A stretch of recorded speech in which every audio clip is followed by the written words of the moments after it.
NEET के paper leak मामले ने 3 मई को हुई परीक्षा ही रद्द करा दी। इस मामले में परत दर परत जांच करने में जुटी सीबीआई को पेपर लीक से जुड़े कई लिंक पकड़ में आए हैं, लेकिन जयपुर के जमवारामगढ़ का जो दिनेश बिवाल सीबीआई गिरफ्त में आया है, उसकी पॉलिटिकल यात्रा की शुरुआत और अब उससे नेताओं के पल्ला झाड़ने की कहानी भी कम रोचक नहीं है। कभी डिजिटल क्रिएटर, कभी बीजेपी नेता, कभी पदाधिकारी और कभी प्रॉपर्टी डीलर के रूप में पहचान जताने वाले दिनेश बिवाल को लेकर लोगों में क्यूरियोसिटी बढ़ रही है। लोग जानना चाहते हैं आखिर पिछले कुछ साल में उसके लाइफस्टाइल में बदलाव कैसे आया, और उत्सुकता इस बात को लेकर भी है कि बीजेपी के पदाधिकारी के रूप में संगठन में उसकी एंट्री किसने कराई। डिटेल में इस मामले को लेकर समझेंगे। नमस्कार, मैं आपके साथ सोनू ढाका। आप देख रहे हैं अपडेट इंडिया। इस दुनिया में अपना केवल समय है, समय सही है तो सब अपने हैं, वरना कोई नहीं।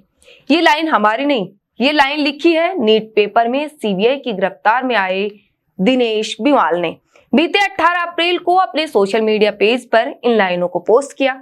जमवारामगढ़ के इस चेहरे ने बीजेपी के संगठन में कार्यकर्ता और उसके बाद पदाधिकारी रहते इतनी सुर्खियां नहीं बटोरी होंगी जितना चर्चित ये पिछले 2 वीक में हो गया। अब तो कांग्रेस भी दिनेश बिवाल का नाम लेकर बीजेपी को घेरने की कोशिश कर रही है। दरअसल नीट पेपर लीक मामले में गिरफ्तार दिनेश कई पोस्टर, होर्डिंग और सोशल मीडिया पोस्ट में खुद को बीजेपी से जुड़ा पदाधिकारी बताया है।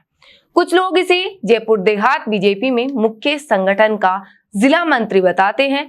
कुछ का कहना है ये युवा मोर्चा में जिला मंत्री रहा है।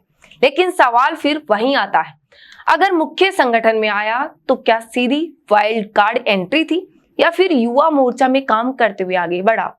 बीजेपी में दिनेश बिवाल के दायित्व और जिम्मेदारियों को लेकर बीजेपी के नेताओं ने तो पल्ला झाड़ लिया है। किसी ने भी दिनेश बिवाल को अपने समय कोई बड़ी जिम्मेदारी देने की बात नहीं मानी। ऐसा कोई बीजेपी नेता नहीं जिसने माना कि ये हमारे समय में कार्यकर्ता थे। भाजयुमो के मौजूदा प्रदेश अध्यक्ष शंकर गौरा ने तो अभी जयपुर ग्रामीण जिले में अपनी टीम को नियुक्त नहीं की। उससे पहले अंकित चेची प्रदेश अध्यक्ष रहे, तब भी संगठन में ज्यादा नियुक्तियां नहीं हुई।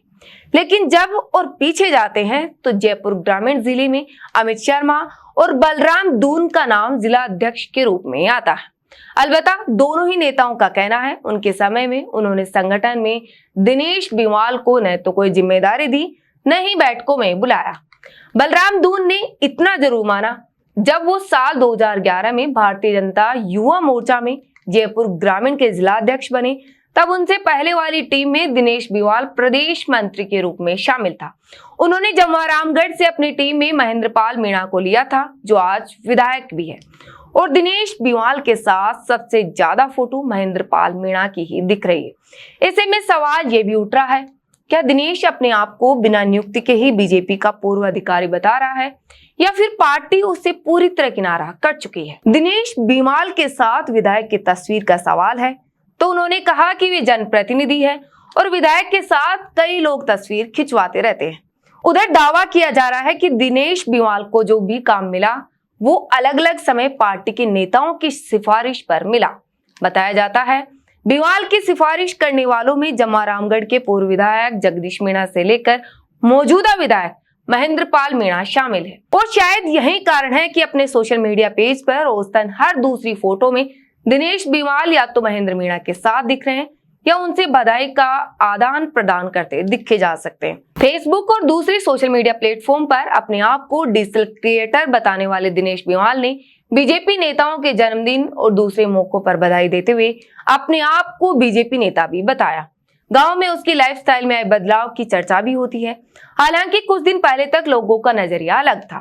स्थानीय लोग मानते थे प्रॉपर्टी कारोबारी के रूप में पहचान बनाने वाला दिनेश जमीनों के धंधे में पैसे कमा रहा होगा, लेकिन अब लोगों का नजरिया बदल गया है।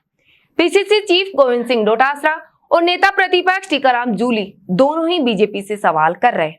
अगर दिनेश बिवाल बीजेपी का पदाधिकारी रहा है, सोशल मीडिया पर पार्टी के नेताओं के साथ उसकी फोटो दिख रही है, तो अब तक बीजेपी ने उसे बर्खास्त क्यों नहीं किया।